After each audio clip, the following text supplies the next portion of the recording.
Jamarbër Maltezi, në një konferencë për mediat, ka deklaruar se akuzat ndaj tij dhe ish-kryeministrit Sali Berisha për çështjen e privatizimit të ish-kompleksit Partizani janë tërësisht politike.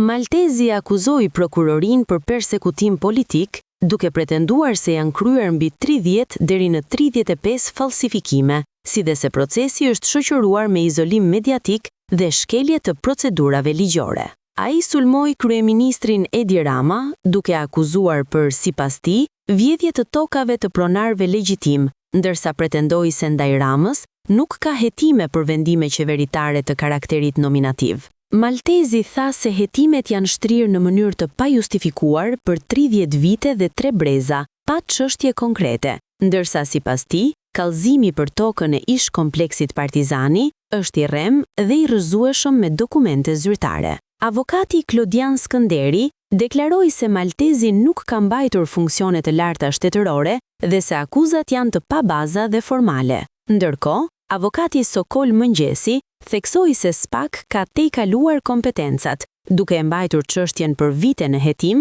pa persona konkret dhe duke caktuar masa sigurie pa pyetje paraprake. Çështja ndodhet aktualisht në gjykim në themel.